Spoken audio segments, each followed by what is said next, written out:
Dans l'écrin paisible d'un parc Jean-Paul Dubois, un vétéran noir au regard hanté par la guerre devient la cible d'une brutalité policière insensée.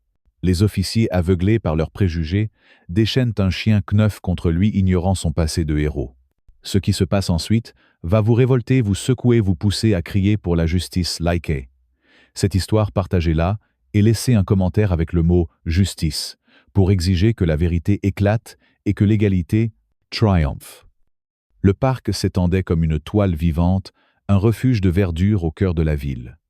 Les chênes centenaires dressaient leurs branches noueuses caressées par un vent léger. Les rires des enfants ricochaient contre les allées pavées mêlées au chant des oiseaux. Les fleurs sauvages, éclats de couleurs, dansaient sous le soleil déclinant. Au centre de ce tableau, un homme, Jean-Paul Dubois, était assis sur un banc de bois usé, presque effacé par le monde. Ses épaules voûtées semblaient porter un fardeau invisible. Ses mains, marquées par les années, reposaient sur ses genoux serrés, comme pour retenir des souvenirs trop lourds. Jean-Paul, vétéran afro-américain des marines, avait traversé les enfers du Vietnam. Ses yeux profonds sombres fixaient un horizon que personne d'autre ne voyait. Sa veste kaki élimée portait encore l'odeur de la boue du sang des nuits, sans fin sous la pluie des jungles. Les insignes à peine visibles racontaient une histoire de courage, de sacrifice, de perte. Mais pour les passants, il n'était qu'un vieil homme, une ombre parmi d'autres, un étranger dans un monde qui avançait sans lui. Un éclat de lumière traversa les feuillages. Une petite fille, Élise, courait sur l'herbe, ses couettes sautillant à chaque pas. Une glace à la vanille fondait entre ses doigts, goûtant sur sa robe fleurie. Elle croisa le regard de Jean-Paul un instant, un sourire curieux illuminant son visage. Puis elle s'éloigna, appelée par sa mère Marie, une femme au regard fatigué marqué par les luttes d'une vie de mère célibataire. Marie ajusta son sac à main, jetant un coup d'œil à Jean-Paul. Elle murmura à son fils Lucas, 6 ans, qui serrait un jouet en forme de camion contre lui. « Ne t'approche pas trop, mon chéri. » Jean-Paul esquissa un sourire à peine perceptible. Un sourire teinté de tristesse, comme s'il savait que même les enfants apprenaient à le voir comme un étranger. À quelques mètres, sous un chêne imposant Henri, un vendeur de journaux pliait ses exemplaires avec des gestes lents. Ses lunettes glissaient sur son nez, ses mains tremblaient légèrement en rendant la monnaie à un client. Il observait Jean-Paul, un habitué du parc, avec une tendresse discrète. « Cet homme, dit-il à une passante, il vient tous les jours. Il regarde les oiseaux, les arbres. Il ne fait de mal à personne. » La femme hocha la tête, mais son regard glissa ailleurs, comme si Jean-Paul était un mystère qu'elle n'avait pas le temps de résoudre. Henri soupira, ses yeux voilés par une colère sourde. Il connaissait trop bien ce monde qui juge avant de comprendre. Plus loin, un groupe d'adolescents jouait au basket sur un terrain usé. Leurs cris résonnaient pleins de vie, de défi. Le ballon frappé avec force rebondissait sur le bitume. L'un d'eux, Malik, un garçon élancé aux yeux pleins d'espoir, perdit le contrôle du ballon. Il roula, s'arrêtant aux pieds de Jean-Paul. Malik s'approcha, hésitant, ses baskets crissant sur le gravier. « Monsieur, vous pouvez me le passer ?» Jean-Paul releva les yeux, un éclat chaleureux dans le regard. Il ramassa le ballon, le lança d'un geste précis, presque militaire. Malik sourit un sourire sincère. « Merci, monsieur », lança-t-il, avant de courir rejoindre ses amis. Ce moment si simple fit naître une lueur d'espoir dans le cœur de Jean-Paul. Un instant où il n'était pas invisible. Un instant où il existait. Mais cette chaleur s'éteignit vite. Trop vite. Le soleil déclinait, peignant le ciel de nuances d'or et de pourpre. Les ombres s'allongeaient comme des doigts accusateurs pointés sur le parc. Jean-Paul ferma les yeux, laissant le murmure de la ville le bercer. Les rires des enfants, le bruissement des feuilles, le chant d'un merle perché sur une branche. Il inspira profondément, cherchant à capturer cette paix fragile, cette paix que seuls connaissent ceux qui ont survécu au chaos. Mais sous cette apparente sérénité, une tension latente vibrait. Une alerte, un instinct forgé dans les jungles du Vietnam, où chaque instant pouvait être une embuscade. La guerre t'apprend à attendre le pire, pensa-t-il, ses lèvres serrées. Soudain des pas, lourds. Décidés. 3 officiers de police avançaient sur le sentier, leurs uniformes noirs tranchant dans la lumière dorée. Leurs visages étaient fermés, leurs regards froids, scrutateurs. Dalton, le chef, avait des épaules larges et des yeux bleus fatigués comme usés par trop de nuits sans sommeil. À ses côtés, Antoine, jeune, arrogant un rictus narquois aux lèvres.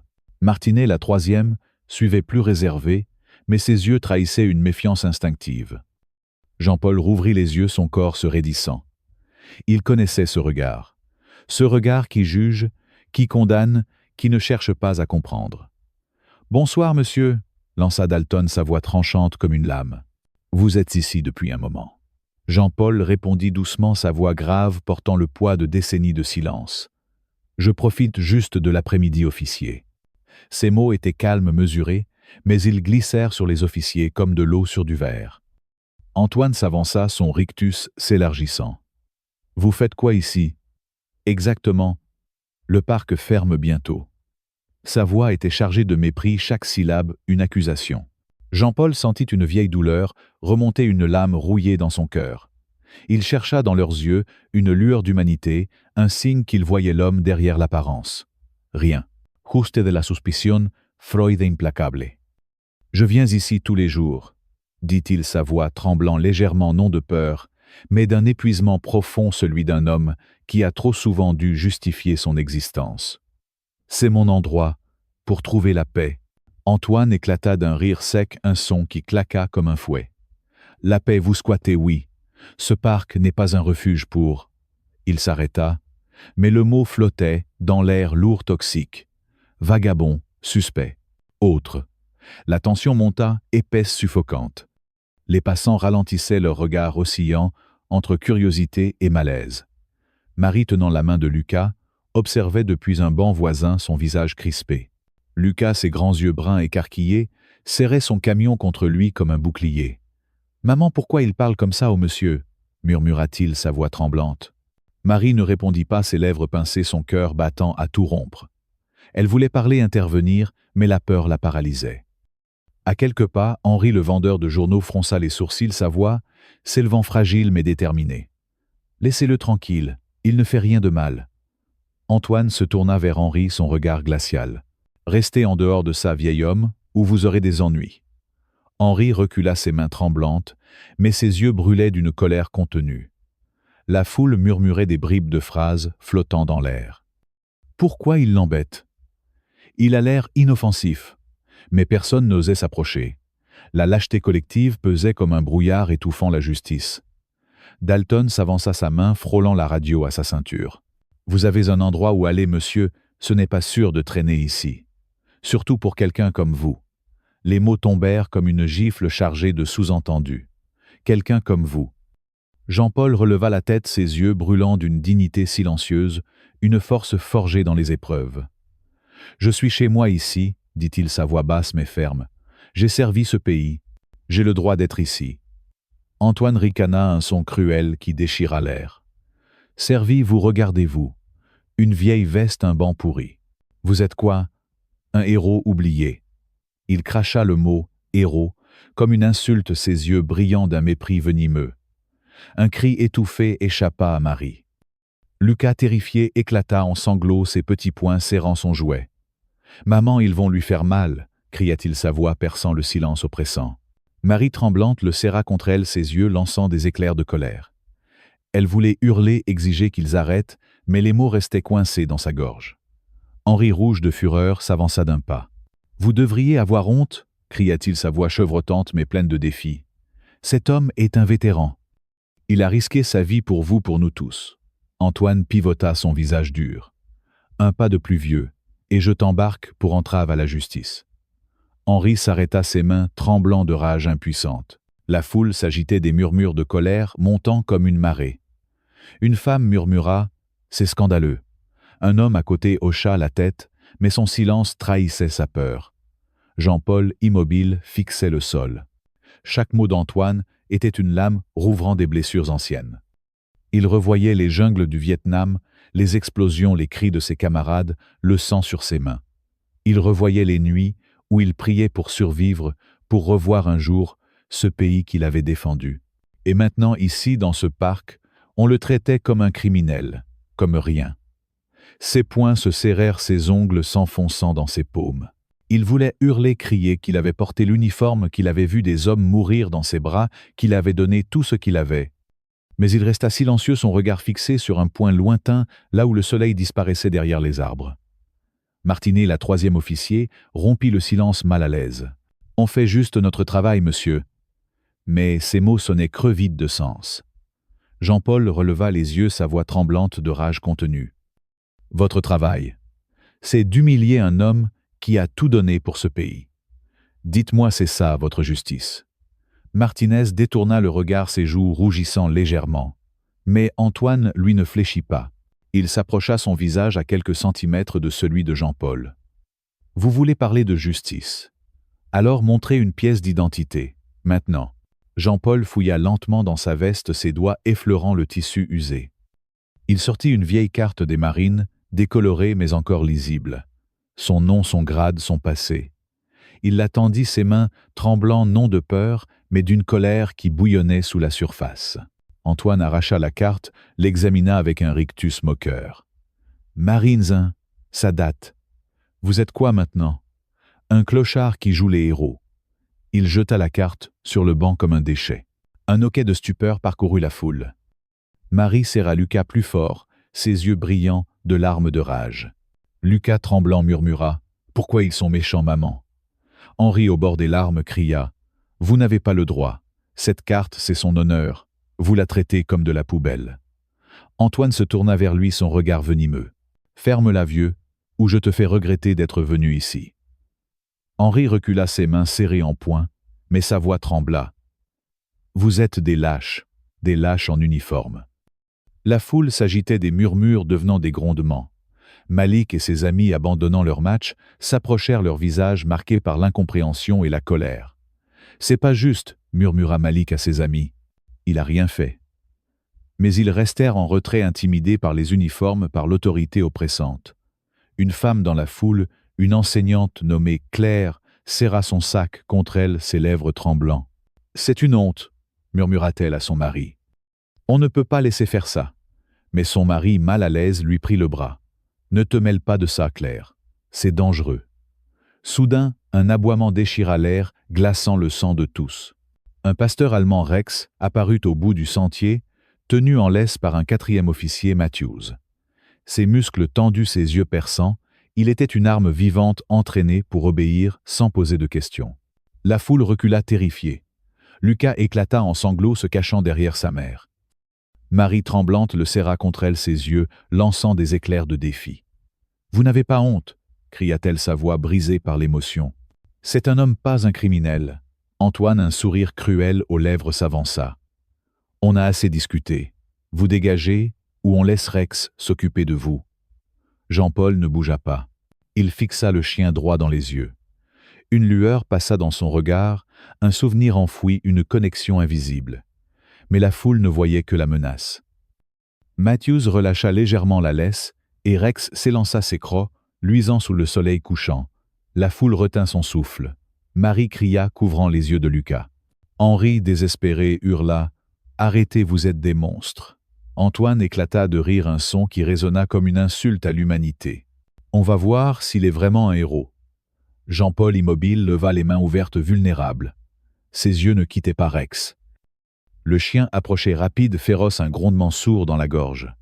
Le parc entier semblait figé, suspendu dans un silence, oppressant, un moment où le monde retenait son souffle. Et puis, le destin allait parler. Une vérité allait éclater. Une injustice allait être défiée. Le parc était figé, suspendu dans un silence oppressant. Rex, le pasteur allemand, s'élançait, ses crocs, luisant sous les derniers rayons du soleil. La foule pétrifiée retenait son souffle. Les enfants s'accrochaient à leurs parents, les adolescents échangeaient des regards nerveux. Et Henri, le vieux vendeur de journaux, serrait ses poings, ses yeux brillants de rage impuissante. Marie, tenant Lucas contre elle, sentait son cœur battre à se rompre, ses lèvres tremblantes, murmurant une prière silencieuse. Jean-Paul Dubois, immobile sur son banc, levait les mains ouvertes, vulnérables. Ses yeux profonds fixaient le chien comme s'il cherchait quelque chose au-delà de la menace. Et puis l'impensable se produisit. Rex ralentit. Ses oreilles se dressèrent, sa queue s'agita légèrement. Un gémissement doux, presque plaintif, s'échappa de sa gorge. Il s'arrêta à quelques centimètres de Jean-Paul, son museau, vibrant ses yeux, scrutant le visage du vétéran. Un éclair de reconnaissance passa entre eux, un lien invisible forgé dans un passé que personne dans ce parc ne pouvait imaginer. La foule murmura stupéfaite. Antoine l'officier arrogant cria « Qu'est-ce que tu fais, Rex attaque ?» Mais le chien l'ignora, s'approchant encore, posant sa tête massive contre la poitrine de Jean-Paul, gémissant doucement comme un vieil ami retrouvant un frère, perdu. Jean-Paul, les larmes aux yeux, posa une main tremblante sur le pelage de Rex. « Salut mon vieux !» murmura-t-il, sa voix brisée par l'émotion. « Tu te souviens de moi, hein ?» Les souvenirs déferlèrent violents, implacables. Les jungles du Vietnam, la pluie battante, le rugissement des hélicoptères, les aboiements frénétiques des chiens de guerre. Rex, ou un chien comme lui, avait été à ses côtés reniflant les pièges, sauvant des vies, partageant le poids de la peur et de la mort. Jean-Paul ferma les yeux, son visage enfoui dans le pelage du chien. « Tu m'as sauvé là-bas, » chuchota-t-il, « et maintenant tu me sauves encore. » La foule, d'abord silencieuse, éclata en murmures. « Qu'est-ce qui se passe ?» souffla une femme. « Le chien, il le connaît. » Malik, l'adolescent au ballon, s'approcha, ses yeux écarquillés.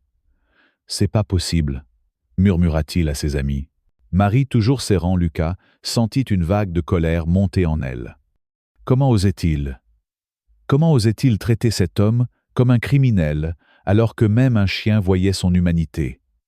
Lucas, les joues mouillées de larmes, murmura. « Il est gentil, le monsieur.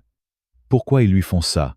Matthews, l'officier tenant la laisse, tira sur la corde, son visage rouge de frustration. « Rex revient ici. » Mais le chien ne bougea pas, son corps pressé contre Jean-Paul, sa queue battant doucement. Antoine, furieux, s'avança, son doigt pointé vers Jean-Paul. « C'est quoi ce cirque? Tu fais quoi? Tu manipules le chien. » Sa voix était un grondement plein de mépris. Jean-Paul releva les yeux, sa voix basse mais vibrante de défi. « Ce n'est pas moi qui manipule, c'est vous qui refusez de voir. » Henri, le vendeur de journaux, s'avança, sa canne tremblant dans sa main. « Vous êtes aveugle !» cria-t-il, sa voix chevrotante mais pleine de feu. « Cet homme est un héros, un marine. Il a risqué sa vie pour ce pays, et vous le traitez comme un moins que rien. » La foule s'agita, des murmures devenant des cris. « C'est une honte !» lança une femme. « Laissez-le tranquille !» cria un homme serrant les poings. Mais Antoine, le visage tordu par la colère, se tourna vers Henri. « Ferme-la, vieux, ou je te fais taire pour de bon. » Un hoquet de stupeur parcourut la foule. Marie, n'y tenant plus, s'avança, tirant Lucas derrière elle. « Vous n'avez pas honte !» cria-t-elle, sa voix tremblante de rage. « Vous terrorisez un enfant, vous humiliez un vétéran, et pourquoi? Parce qu'il est assis sur un banc. » Lucas, caché derrière sa mère, sanglotait, son petit corps secoué par la peur. La foule grondait, la tension montant comme une tempête. Claire, l'enseignante, murmura à son mari « C'est intolérable, il faut faire quelque chose. » Mais son mari nerveux lui serra le bras. « Reste en dehors de ça, Claire. On ne peut rien faire. » Soudain, une voix forte perça la foule. Jean-Paul Dubois. Un homme grand, robuste, la peau sombre marquée par les années, s'avança avec une démarche assurée. Il portait une casquette ornée d'insignes militaires, ses yeux brillants d'une émotion brute. C'était Claude, un ancien camarade de Jean-Paul, un frère d'armes du Vietnam. Les deux hommes se regardèrent, et l'air sembla vibrer d'un passé commun, d'un lien indéfectible. « C'est bien toi », murmura Claude, sa voix épaissie par l'émotion. Il se tourna vers les officiers, son regard incandescent. « Vous savez qui est cet homme? Il a sauvé des vies là, bas, plus que vous ne pouvez l'imaginer. Il a porté des blessés sous le feu. Il a risqué sa peau pour nous tous. Et vous osez le traiter comme un criminel. » La foule retint son souffle. Les mots de Claude résonnaient lourds, puissants. Malik et ses amis échangèrent des regards, leurs poings serrés. « C'est pas juste », murmura Malik, sa voix tremblante de colère. Une femme dans la foule, une retraitée nommée Sophie, cria « Vous devriez avoir honte, cet homme est un héros. » Mais Antoine, loin de fléchir, éclata d'un rire cruel. « Un héros, regardez-le, un vieux, dans une veste pourrie, qui squatte un parc. Vous voulez qu'on lui dresse un monument peu, être ?» Un cri de rage monta de la foule. Marie, tremblante, sortit son téléphone, ses doigts fébriles, commençant à filmer. « Vous ne vous en tirez pas comme ça, » dit-elle, sa voix vibrante de défi. « Le monde entier va voir ça. » Lucas, toujours accroché à elle, murmura « Maman, ils vont lui faire mal. » Marie serra les dents, ses yeux brûlants de larmes de colère. « Non, mon chéri, on va se battre pour lui. » Mais la situation s'envenima. Un nouvel officier, Martin, le chef de l'équipe, arriva sur les lieux, son visage dur, son autorité pesante. Il observa la scène, ses yeux passant de Jean-Paul à la foule grandissante. « Qu'est-ce qui se passe ici » demanda-t-il, sa voix froide comme l'acier. Antoine, avec un sourire narquois, répondit « Ce type refuse de partir. On a un problème de vagabondage. » Jean-Paul, toujours agenouillé près de Rex, releva la tête. « Vagabondage » répéta-t-il, sa voix tremblante de rage. « J'ai servi ce pays. J'ai saigné pour lui. Et vous m'appelez un vagabond. » Martin, impassible, haussa les épaules. « Les règles sont les règles. Vous n'avez rien à faire ici après la fermeture. » Claude s'avança, son visage rouge de colère. « Les règles. Vous parlez de règles alors que vous humiliez un homme qui a tout donné. Vous savez ce qu'il a fait pour vous. Il a sauvé des vies. Il a porté des camarades sous les balles. Et vous le traitez comme un déchet. » La foule rugit. Des cris de soutien fusant de toutes parts. « Honte à vous !» cria Sophie. « Justice pour Jean-Paul » lança un autre. Mais Martin, loin de s'émouvoir, fit un geste brusque vers Matthews. « Finissons-en, emmenez-le. » Matthews tira sur la laisse de Rex, mais le chien refusa de bouger, gémissant doucement, ses yeux fixés sur Jean-Paul. Antoine furieux s'avança vers Jean-Paul, son doigt pointé comme une arme. « Tu te lèves, ou je te fais lever. » Un silence glacial tomba sur le parc. La foule, jusque-là hésitante, explosa de colère. « Laissez-le tranquille !» cria Marie, sa voix brisée mais puissante. Elle brandit son téléphone, le flux vidéo en direct, capturant chaque instant. « Regardez ça, le monde entier. Regardez comment il traite un héros. » Lucas, tremblant, s'accrocha à sa jambe, ses sanglots déchirant l'air. Malik et ses amis s'avancèrent, leurs poings serrés. « Vous pouvez pas faire ça !» cria Malik, sa voix pleine de défi. Mais Antoine se tourna vers eux, son regard menaçant. « Reculez les gamins, ou vous finirez au poste avec lui. » La tension était à son comble, une tempête prête à éclater. Henri, au bord des larmes, s'avança, sa canne, frappant le sol. « Vous êtes des lâches !» cria-t-il. « Vous portez des uniformes, mais vous n'avez pas d'honneur. Cet homme est plus grand que vous ne le serez jamais. » Martin, agacé, fit un pas vers Henri. « Un mot de plus vieil homme, et je vous arrête pour trouble à l'ordre public. » Un cri d'indignation monta de la foule. Claire, l'enseignante, ne put se retenir. « C'est une honte !» hurla-t-elle, ses yeux brillants de larmes. « Vous terrorisez un homme innocent, un vétéran, et vous menacez un vieillard. Où est votre humanité ?» Son mari tenta de la retenir, mais elle se dégagea, sa voix portant loin. « Nous ne pouvons pas rester silencieux. » Mais Martin, implacable, ignora les cris. Il se tourna vers Jean-Paul, sa voix froide. « Dernière chance, monsieur. Levez-vous ou on vous embarque. » Jean-Paul, toujours agenouillé près de Rex, releva la tête. Ses yeux brûlaient d'une colère ancienne, une colère forgée dans les épreuves, dans les nuits, sans sommeil, dans les combats où il avait tout donné. « Vous voulez m'embarquer » dit-il, sa voix basse mais vibrante. « Allez-y. Mais vous ne m'enlèverez pas ma dignité. » Claude, tremblant de rage, s'interposa. « Vous ne le toucherez pas » cria-t-il. « Cet homme est mon frère d'armes. Il a sauvé ma vie, et je donnerai la mienne pour lui. » La foule rugit, des cris de soutien, fusant comme des flammes. Mais Martin, loin de fléchir, fit un geste brusque. « Ça suffit » aboya-t-il. « Matthews, Antoine, emmenez-le. Et s'il résiste, laissez Rex faire le travail. » Un cri d'horreur parcourut la foule. Marie, les larmes aux yeux, continua de filmer, sa voix tremblante. « Regardez ça, regardez ce qu'ils font à un héros, partagez cette vidéo. Que le monde sache. » Lucas, terrifié, sanglota plus fort, son petit corps secoué par la peur. Malik, incapable de se retenir, s'avança, ses amis derrière lui. « Vous pouvez pas faire ça » cria-t-il. « C'est pas juste. » Mais Antoine, avec un sourire cruel, le repoussa. « Dégage, gamin, ou tu vas regretter d'être né. » La foule était au bord de l'explosion. Sophie, la retraitée, cria « Vous êtes des monstres !» Un autre homme, un père de famille, s'avança, ses poings serrés.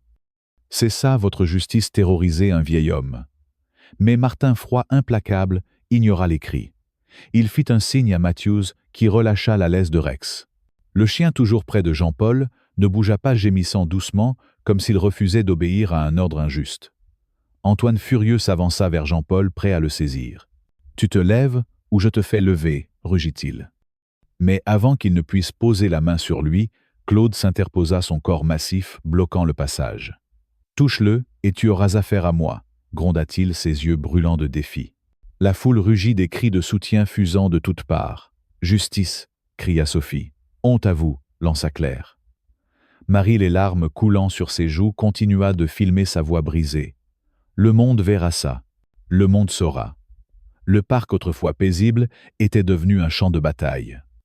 Les oiseaux, s'étaient tus, les rires des enfants avaient disparu. Seuls restaient les cris de colère, les sanglots de Lucas, le grondement sourd de la foule. Jean-Paul, toujours agenouillé près de Rex, releva la tête. Ses yeux pleins de larmes brillaient d'une force indomptable. « J'ai survécu à la guerre », dit-il, sa voix résonnant comme un défi. « Je survivrai à ça. Mais vous devrez vivre avec ce que vous faites aujourd'hui. » Le silence tomba lourd, chargé de sens. La foule galvanisée cria de plus belle. Martin, sentant la situation lui échapper, aboya « Emmenez-le maintenant ». Matthews tira sur la laisse de Rex, mais le chien fidèle à Jean-Paul resta immobile. Antoine, hors de lui, s'avança prêt à frapper. La foule retint son souffle. Ce qui allait suivre allait tout changer. Une vérité enfouie, un passé glorieux, une injustice criante. Le parc, ce havre de paix, était sur le point de devenir le théâtre d'une révolution.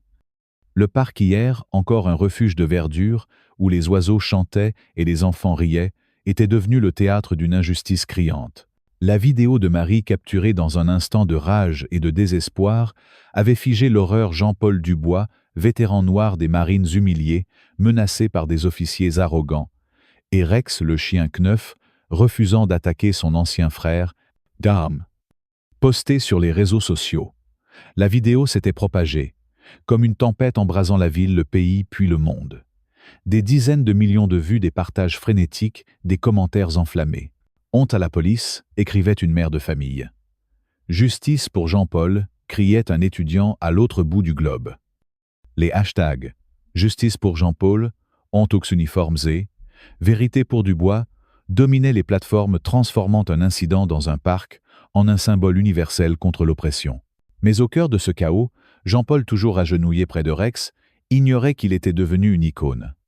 Il ne ressentait que la douleur, la rage et une lueur fragile d'espoir rallumée par Claude, son frère d'armes par Lucas, cet enfant au cœur pur par Marie, dont le courage avait donné une voix à l'injustice, et par une foule qui refusait de baisser les yeux. Le lendemain, l'aube enveloppait la ville d'un voile gris, comme si le ciel pleurait l'injustice. Devant le commissariat central, une foule immense se rassemblait, un océan humain, brandissant des pancartes peintes à la hâte. Justice pour Jean-Paul, clamait une affiche en lettres rouges. Non à la brutalité policière, hurlait une autre ornée de poings levés et de larmes dessinées. Marie, les yeux cernés par une nuit sans sommeil, se tenait au premier rang, Lucas à ses côtés. Le petit garçon, 6 ans, serrait un dessin froissé. Jean-Paul, souriant avec Rex à ses pieds, entouré de cœurs colorés et d'un soleil éclatant. « On va aider le monsieur, hein, maman ?» murmura-t-il, sa voix tremblante mais pleine d'espoir. Marie, la gorge nouée, posa une main sur son épaule, ses doigts tremblant légèrement. « Oui, mon chéri », murmura-t-elle, sa voix brisée par l'émotion. « On va se battre pour lui, pour que plus personne ne soit traité comme ça, pour que la vérité éclate. » Claude, la casquette militaire vissée sur la tête, s'avança, sa voix tonnant comme un tambour de guerre.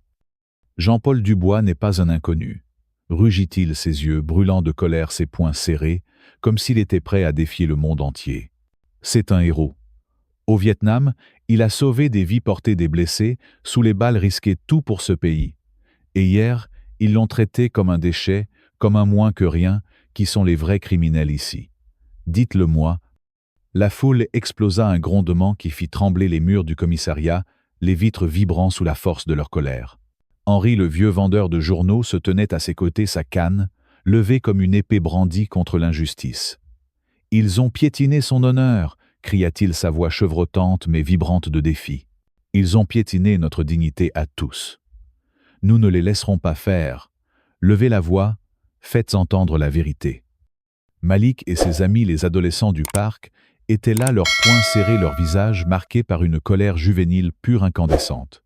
Ils croient qu'ils peuvent faire ce qu'ils veulent, lança Malik, sa voix perçant le brouhaha porté par une énergie brute. Parce qu'ils ont un uniforme, parce qu'ils ont des badges. Non, on est là pour Jean-Paul, et on lâchera pas aujourd'hui, pas demain, jamais. La foule scanda « Jean-Paul, Jean-Paul ». Sophie, la retraitée, pleurait en silence, sa pancarte tremblant dans ses mains arthritiques. « C'est une honte », murmura-t-elle, ses joues striées de larmes, sa voix à peine audible mais lourde de douleur. Claire, l'enseignante, avait défié les mises en garde de son mari pour rejoindre la manifestation. « On ne peut pas rester silencieux », dit-elle, sa voix tremblante, mais ferme, ses yeux brillants de détermination. « Pas face à une telle injustice. Pas quand un homme comme Jean-Paul est traité comme un criminel pour avoir cherché un coin de paix. » Mais l'injustice, loin de s'apaiser, frappa plus fort encore.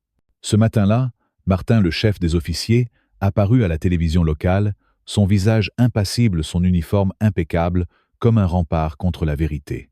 Derrière un pupitre, il déclara d'une voix froide, calculée, « L'incident du parc a été mal interprété. Jean-Paul Dubois a un passé trouble. Des antécédents de troubles à l'ordre public, des plaintes répétées pour comportement suspect.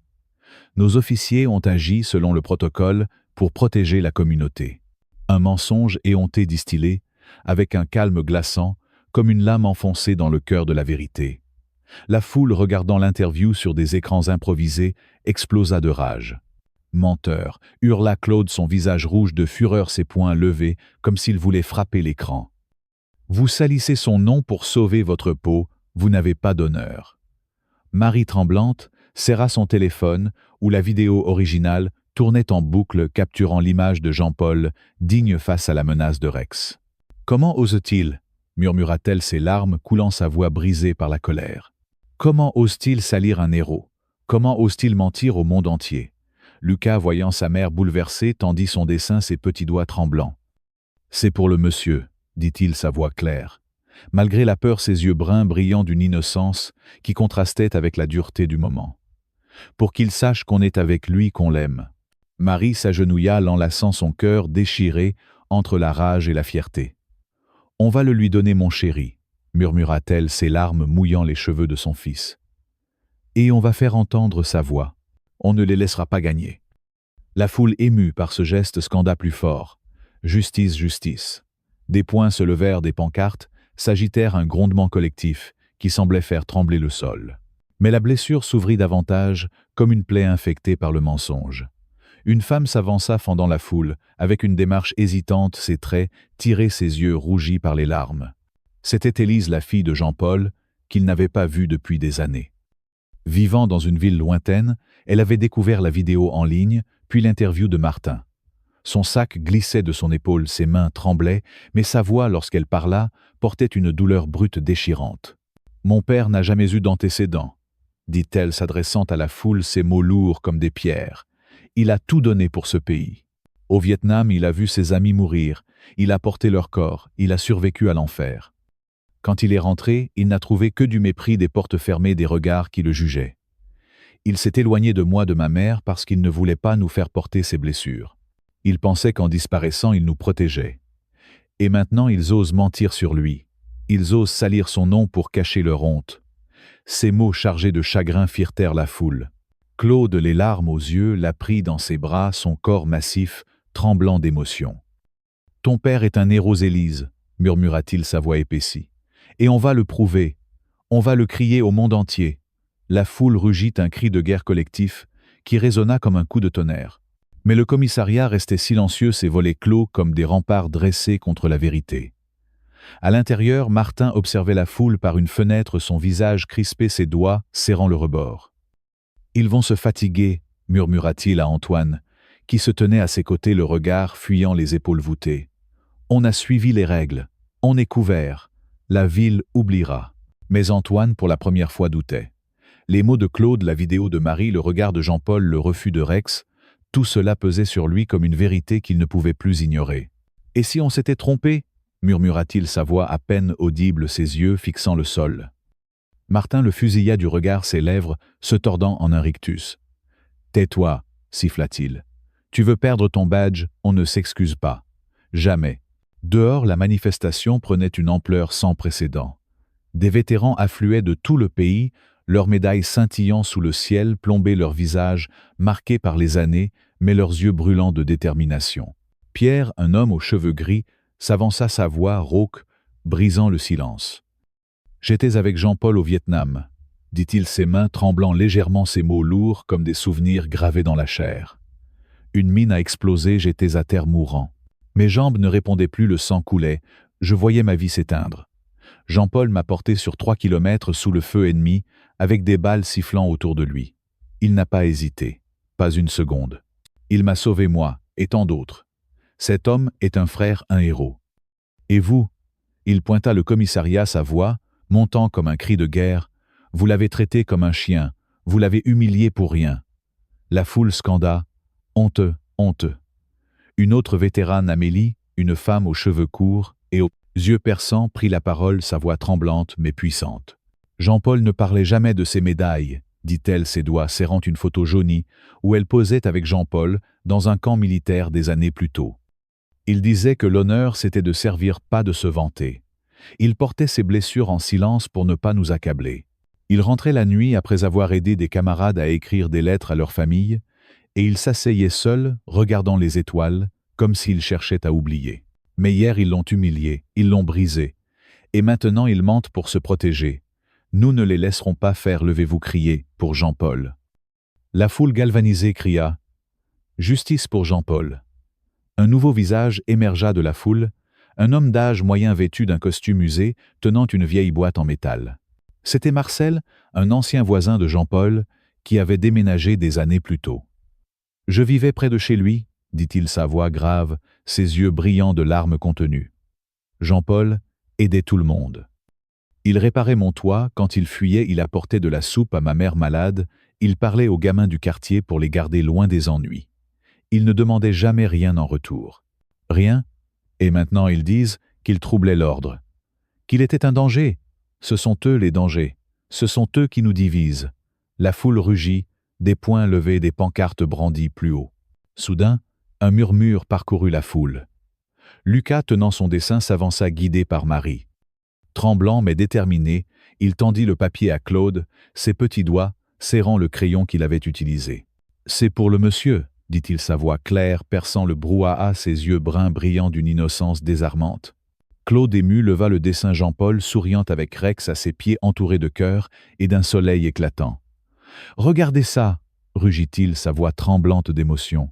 « Même un enfant voit ce que vous refusez de voir. Jean-Paul est un héros, pas un criminel. Un enfant le sait, et vous vous mentez. » La foule explosa, des larmes coulant sur de nombreux visages. Élise, voyant le dessin, éclata en sanglots, ses mains couvrant son visage. « Papa !» murmura-t-elle, son cœur brisé mais rempli d'un espoir fragile. Marie, les yeux brillants de colère, saisit un mégaphone, sa voix résonnant comme un coup de tonnerre. « Ils mentent !» cria-t-elle, ses mots frappant comme des flèches. « Ils veulent salir Jean-Paul pour sauver leur peau. Ils veulent nous diviser, nous faire taire. Mais nous ne nous tairons pas. Partagez, la vidéo, venez ici, faites entendre votre voix. Cette injustice doit cesser, levez-vous, criez. Pour Jean-Paul, pour la justice, la foule scanda « Justice, justice ». Malik et ses amis inspirés distribuaient des flyers appelant à une manifestation encore plus grande le lendemain. « On va pas lâcher », cria Malik, sa voix pleine de défi, ses yeux brillants d'une détermination farouche. Sophie, la retraitée, s'avança, sa pancarte, levait ses larmes mêlées de rage. « Pour Jean-Paul, pour tous ceux qu'on ignore, qu'on écrase », cria-t-elle, sa voix brisant le silence. Mais l'injustice, tel un poison, continua de se répandre. Ce soir-là, une chaîne nationale diffusa un débat télévisé où un commentateur, un homme aux lunettes sévères et à la voix mielleuse, défendit la police avec un aplomb révoltant. « Les officiers ont agi dans l'intérêt public », déclara-t-il, ses mots froids calculés comme une insulte à la vérité. Jean-Paul Dubois, malgré son passé de vétéran, posait un risque.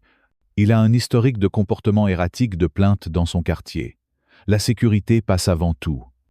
Ces mensonges distillés avec assurance enflammèrent les réseaux sociaux. Des milliers de commentaires dénoncèrent l'outrage, mais le mal était fait.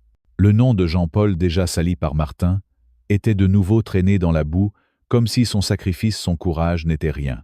Élise, regardant l'émission chez une amie, serra les poings, ses larmes coulant, sa respiration hachée.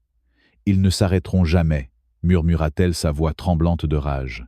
« Ils veulent l'effacer, l'écraser, le réduire à rien. » Au commissariat, Antoine, rongé par la culpabilité, confronta Martin, en privé ses mains, tremblant son visage pâle. « On est allé trop loin, » dit-il sa voix basse mais vibrante. « Cet homme n'a rien fait. Rex l'a reconnu, la foule sait la vérité, le monde sait. On ne peut pas continuer à mentir. » Martin, furieux, le coupa ses yeux, lançant des éclairs. « Tu veux perdre ton badge ?» rugit-il, sa voix résonnant dans la pièce vide. « On a fait notre boulot. La ville oubliera. Les médias passeront à autre chose. » Mais Antoine, secouant la tête, murmura « Pas cette fois, pas lui, pas après ce qu'on a fait. » Les cris de la foule, les mots de Claude, le dessin de Lucas, le regard de Jean-Paul, tout cela le hantait comme une vérité qu'il ne pouvait plus fuir. Il quitta la pièce, ignorant les menaces de Martin, son cœur battant à tout rompre. Le lendemain, la manifestation quadrupla de taille. Des dizaines de milliers de personnes, jeunes, vieux, vétérans, étudiants, familles, ouvriers, artistes, convergeaient vers le commissariat, un raz-de-marée humain qui semblait engloutir la ville. Des pancartes s'élevaient des chants, résonnaient des tambours, battaient comme un chœur collectif, un poule de colère et d'espoir. Henri, malgré son âge, marchait en tête sa canne, frappant le sol, ses yeux brillants de défi. « Pour Jean-Paul, pour la justice !» cria-t-il, sa voix portée par le vent. Claude, à ses côtés, portait le dessin de Lucas, devenu un étendard, un symbole de l'innocence face à l'oppression. Élise, venue rejoindre la foule, prit la parole, sa voix tremblante mais puissante, ses mots coupants comme des lames. « Mon père n'a jamais demandé la gloire, » dit-elle, ses yeux passant sur la foule, cherchant à toucher chaque cœur. Il voulait juste un coin de paix, un banc sous un arbre, un moment pour respirer, et ils lui ont volé ça. Ils ont volé son honneur, sa dignité. Mais nous allons le lui rendre, nous allons crier son nom jusqu'à ce que le monde entende. La foule rugit un grondement qui fit trembler la ville, les immeubles, le ciel lui-même. Soudain, une rumeur circula comme une vague parcourant la foule. Jean-Paul, libéré sous la pression publique, était là. La foule s'écarta, un silence respectueux, tombant sur la place comme si le temps s'arrêtait. Vêtu de sa vieille veste, kaki, les épaules voûtées, mais le regard droit, il avançait lentement, Rex à ses côtés, libéré par un officier ému par la vérité. Ses pas résonnaient sur le pavé lourd, mesuré, comme s'il portait encore le poids des jungles du Vietnam, des nuits sans sommeil des camarades perdus. Il s'arrêta, ses yeux passant sur chaque visage. Claude, Élise, Marie, Lucas, Henri, Malik, Pierre, Amélie, Marcel. Il posa une main sur Rex, ses lèvres tremblant, sa voix grave brisant le silence. « Je ne voulais pas tout ça », murmura-t-il, ses mots simples mais lourds, comme s'ils portaient des décennies de douleur. « Je voulais juste exister. Être un homme, pas une ombre. Mais vous m'avez rendu ma voix. Vous m'avez rendu ma place. Merci. » La foule explosa, des cris de joie mêlés de larmes, un torrent d'émotions qui semblait laver l'injustice. Élise courut vers lui, l'enlaçant ses sanglots, secouant son corps frêle. « Papa, je suis désolée, » murmura-t-elle, sa voix étouffée contre son épaule. « Je ne t'ai pas compris. J'avais peur, je t'ai laissé seule. » Jean-Paul, les larmes coulant sur ses joues ridées, la serra contre lui, ses mains tremblant. « Tu es là, » murmura-t-il, sa voix brisée, mais pleine d'amour. « C'est tout ce qui compte. Tu es là. » Lucas timidement s'avança, tendant son dessin, ses petits doigts serrant le papier. Jean-Paul s'agenouilla, un sourire fragile aux lèvres, ses yeux brillants d'une émotion rare.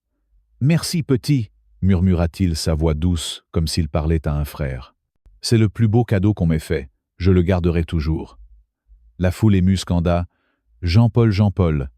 Claude, les larmes aux yeux, leva le poing, sa voix tonnant. « Pour Jean-Paul, pour la justice, pour tous ceux qu'on oublie !» rugit-il. La foule répondit, un grondement qui fit vibrer le sol, comme si la terre elle-même criait pour la vérité. Martin, observant depuis une fenêtre, sentit un frisson de peur, un froid, qui n'avait rien à voir avec le vent. La vérité portée par la colère collective ne pouvait plus être étouffée.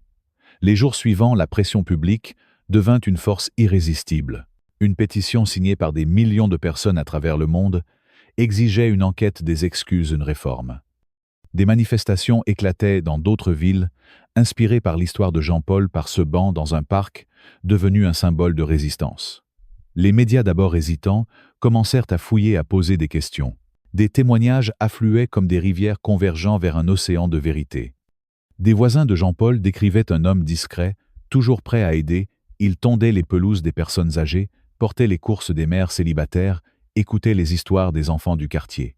Des vétérans de tous horizons racontaient ses actes de bravoure, comment il avait désamorcé un piège sous la pluie battante, comment il avait chanté pour calmer un camarade mourant, comment il avait refusé une médaille pour la donner à un autre. Même un ancien officier de police à la retraite brisa le silence révélant que Martin avait un historique de plainte pour abus d'autorité étouffé par la hiérarchie. Antoine, brisé par la culpabilité, craqua lors d'une réunion interne. Il se leva, ses mains tremblant, son visage pâle, ses collègues le fixant stupéfaits. « On a menti », dit-il, sa voix basse mais claire comme un aveu arraché à son âme. « Jean-Paul n'a rien fait. Martin nous a poussés à l'accuser, à salir son nom. Il nous a dit de trouver des antécédents même s'il n'y en avait pas. Je ne peux plus vivre avec ça. Je ne peux plus me regarder dans un miroir. » Il quitta la pièce, ignorant les cris de Martin, ses pas résonnant dans le couloir vide. Le lendemain, il rencontra Claude en secret, dans un café discret, loin des regards. « Je veux faire ce qui est juste », murmura-t-il, ses yeux rougis par les larmes. « Dites à Jean-Paul, dites-lui que je suis désolé. » Claude, ému par son courage, lui serra la main, un geste de rédemption. « Tu fais ce qui est juste, » dit-il. « C'est tout ce qui compte. C'est ce que Jean-Paul aurait fait. » Sous la pression, le maire annonça une enquête officielle, retransmise en direct à la télévision. Martin fut suspendu, son visage blême, lors d'une conférence de presse où il refusa de parler, ses lèvres pincées, ses yeux fuyants. Antoine, libéré par sa confession, présenta des excuses publiques, sa voix brisée, ses mains tremblant alors qu'il s'adressait à la caméra. « J'ai suivi des ordres injustes, » dit-il, ses mots lourds comme des chaînes. « J'ai blessé un homme qui méritait notre respect, notre gratitude. Jean-Paul, je suis désolé. Je ne mérite pas votre pardon, mais je ferai tout pour réparer. » La foule devant leurs écrans murmura, partagée entre colère et espoir. Certains crièrent « trop tard ». D'autres émus sentirent une lueur de rédemption. Quelques semaines plus tard, la ville organisa une cérémonie pour honorer Jean-Paul dans le parc où tout avait commencé. Sous un ciel clair où les oiseaux chantaient de nouveau, des milliers de personnes se rassemblèrent, un océan de visages, jeunes, vieux, riches, pauvres, de toutes origines. Le maire nerveux lui remit une médaille pour son service, ses mains tremblant légèrement sous le poids des regards. Mais Jean-Paul humble secoua la tête, sa voix grave, résonnant dans le silence. « Cette médaille, dit-il, ses yeux passant sur la foule, ce n'est pas pour moi. C'est pour tous ceux qu'on ne voit pas, qu'on n'écoute pas. Pour ceux qui luttent pour exister, pour respirer. Pour ceux qui, comme moi, ont cru qu'ils n'avaient plus de place. Vous m'avez prouvé le contraire. Merci. » Rex, à ses pieds, leva la tête comme s'il comprenait, son museau frôlant la main de Jean-Paul. La foule applaudit, des larmes coulant sur de nombreux visages, un torrent d'émotions qui semblait laver des décennies d'injustice. Élise, à ses côtés, posa une main sur son épaule, ses yeux brillants d'amour et de fierté. « Tu es chez toi, papa », murmura-t-elle, sa voix douce mais ferme. Jean-Paul sourit, ses yeux fixant l'horizon, là où le soleil caressait les chênes.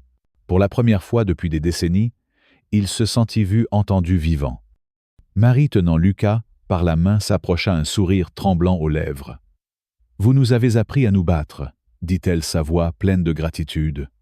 Lucas timidement ajouta « Vous êtes mon héros, monsieur. » Jean-Paul, ému, s'agenouilla, posant une main sur l'épaule du garçon, ses yeux brillants d'une tendresse rare.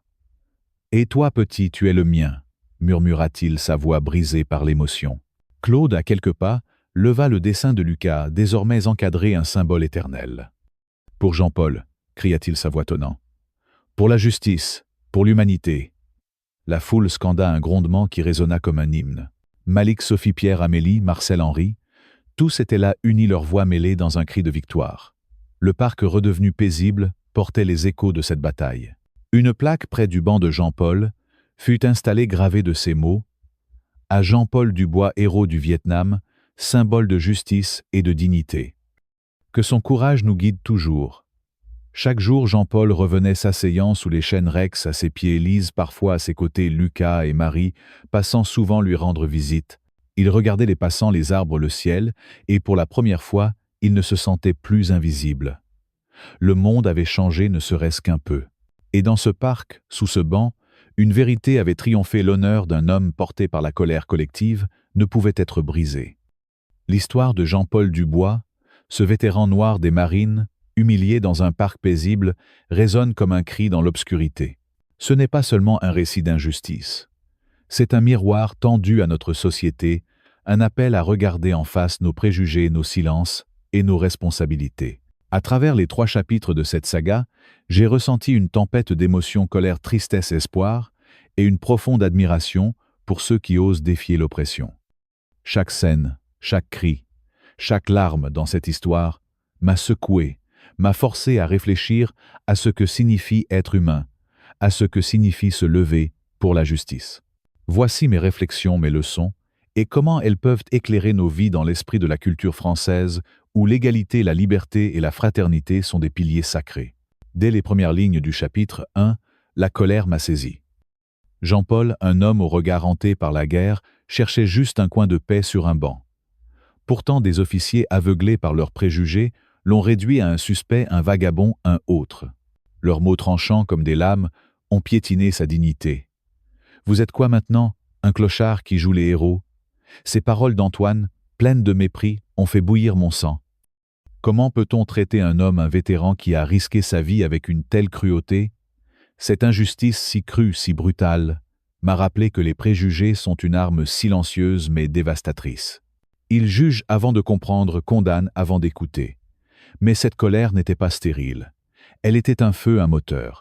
Dans le chapitre 2, lorsque Rex le chien Kneuf reconnaît Jean-Paul et refuse d'attaquer, j'ai senti une lueur d'espoir percer l'obscurité. Ce moment où un animal voit ce que les hommes refusent de voir m'a bouleversé. Pourtant, la rage a repris le dessus face à la réponse des officiers. Au lieu de s'arrêter de réfléchir, ils ont persisté mentant, accusant Jean-Paul de trouble. Martin, avec son arrogance froide, a osé salir un héros pour protéger son autorité. Cette injustice, amplifiée par la foule impuissante, par les sanglots de Lucas, par les cris de Claude, m'a fait comprendre une vérité: l'injustice prospère dans le silence. Quand nous détournons les yeux, quand nous murmurons au lieu de crier, nous devenons complices. Le chapitre 3 a porté cette colère à son apogée. Lorsque Martin, à la télévision, a menti sur Jean-Paul, inventant des antécédents pour justifier la brutalité, j'ai senti une rage collective monter en moi, comme si j'étais dans cette foule devant le commissariat. Les mots d'Élise, la fille de Jean-Paul, pleurant la douleur de son père, ont brisé quelque chose en moi. « Ils veulent l'effacer », a-t-elle dit. Cette phrase, si simple, si lourde, m'a frappé comme un coup de poing. Effacer un homme, son histoire, son sacrifice, c'est une violence plus profonde que les coups. Mais cette colère, partagée par la foule, par Marie, par Lucas, par Claude, s'est transformée en action. Les pancartes, les cris, la vidéo virale, tout cela a montré que la colère, lorsqu'elle est canalisée, peut renverser des murs. La colère face à l'injustice n'est pas un péché, c'est une force. En France, où l'histoire est marquée par des révoltes pour la justice, de la Révolution de 1789 aux manifestations modernes, nous savons que la colère peut être un levier pour le changement. Mais elle doit être dirigée, transformée en action. Dans nos vies, cela signifie ne pas rester silencieux face à l'injustice, qu'elle soit grande ou petite. Un collègue discriminé, un voisin ignoré, un étranger jugé. Chaque silence est une complicité. Parlez, agissez même si votre voix tremble. Comme Marie, prenez votre téléphone, capturez la vérité, partagez-la. Comme Claude, levez la voix pour défendre ceux qu'on écrase. La colère est un feu.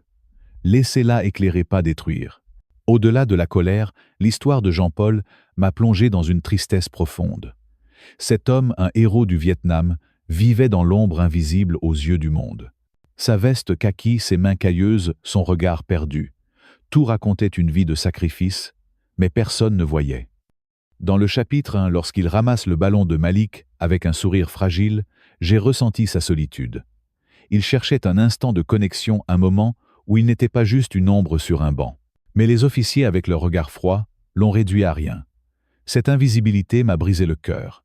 Combien de Jean-Paul croisent nos chemins chaque jour, ignorés, jugés, oubliés? Le chapitre 2 a approfondi cette douleur. Lorsque Claude raconte les exploits de Jean-Paul, porter des blessés sous le feu, sauver des vies dans l'enfer du Vietnam, j'ai réalisé l'ampleur de son sacrifice. Pourtant, il n'a jamais demandé de gloire. Il s'est contenté d'un banc, d'un coin de parc, d'un moment de paix.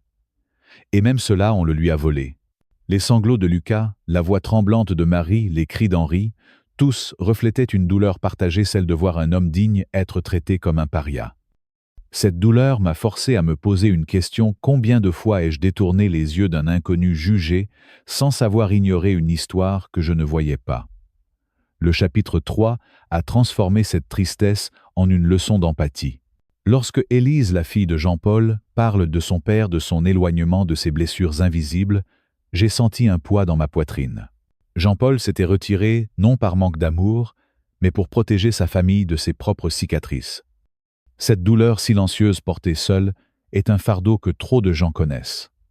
Mais la foule unie par la vidéo de Marie, par le dessin de Lucas, par les cris de Claude, a donné une voix à cette douleur. Ils ont vu Jean-Paul non comme un étranger, mais comme un frère, un père, un héros. Ce moment où Jean-Paul serre Élise dans ses bras, où Lucas lui tend son dessin, m'a fait comprendre que l'empathie peut guérir, peut rendre visible ce qui était caché. En France, la fraternité est plus qu'un mot, c'est un engagement. L'histoire de Jean-Paul nous rappelle que chaque personne a une histoire des blessures des rêves. Prenez le temps d'écouter, de voir. Le SDF, au coin de la rue, la voisine, qui ne parle jamais, l'étranger qui baisse les yeux, ils portent tous des récits que nous ignorons. Posez une question, offrez un sourire, tendez une main. Comme Lucas, un simple geste, un dessin, un mot, peut changer une vie. L'empathie, c'est voir l'invisible, entendre l'inaudible. C'est redonner une place à ceux qu'on a oubliés. Malgré la colère et la douleur, l'histoire de Jean-Paul m'a rempli d'espoir. Dans le chapitre 1, la foule d'abord hésitante commence à murmurer, à s'indigner. Dans le chapitre 2, elle se lève portée par Claude, par Marie, par la vérité de la vidéo. Dans le chapitre 3, elle devient une force irrésistible, un océan de voix unies pour Jean-Paul. Cette unité, cette solidarité m'a bouleversé. Lorsque Malik et ses amis distribuent des flyers, lorsque Sophie, malgré ses larmes, brandit sa pancarte, lorsque Pierre et Amélie racontent les exploits de Jean-Paul, j'ai vu la puissance d'une communauté qui refuse de plier. Même Antoine, rongé par la culpabilité, trouve le courage de parler, prouvant que la vérité peut briser les chaînes de l'obéissance aveugle. Le moment où Jean-Paul, libéré, marche dans la foule, Rex à ses côtés, est une image gravée dans mon cœur. Ces mots, « Vous m'avez rendu ma voix », sont un hymne à la solidarité. La foule composée de gens ordinaires, une mère célibataire, un enfant, un vieux vendeur, des adolescents, des vétérans, a transformé une injustice en un cri pour la justice. Cette unité m'a rappelé que même dans un monde divisé, nous pouvons nous lever ensemble, porter les uns les autres, comme Jean-Paul portait ses camarades au Vietnam. En France, l'idée de communauté est au cœur de notre identité, des cafés animés aux manifestations vibrantes. L'histoire de Jean-Paul nous enseigne que l'unité est notre plus grande force. Dans nos vies, cela signifie rejoindre des causes justes, soutenir ceux qui luttent, amplifier les voix qu'on étouffe. Organiser une collecte pour un voisin dans le besoin, participer à une marche pour l'égalité, partager une histoire qui mérite d'être entendue. Comme la foule dans le parc, soyez une voix dans le chœur, un point levé, une lumière dans l'obscurité. Ensemble, nous sommes invincibles. L'histoire de Jean-Paul Dubois n'est pas qu'un récit. C'est un appel à l'action, un défi à notre humanité. Elle m'a appris que la colère peut être un moteur, que l'empathie peut guérir, que l'unité peut triompher. Mais ces leçons ne vivent que si nous les portons, si nous les partageons. Cette vidéo qui raconte la lutte de Jean-Paul doit atteindre chaque cœur, chaque esprit. Likez cette vidéo pour montrer que vous refusez l'injustice. Partagez-la pour amplifier la voix de Jean-Paul. Abonnez-vous pour ne jamais manquer une histoire qui change le monde. Et laissez un commentaire avec le mot « justice » pour crier au monde que vous croyez en l'égalité, en la vérité, en l'humanité. Ensemble, faisons de cette histoire un phare, un guide, un cri qui résonne pour toujours.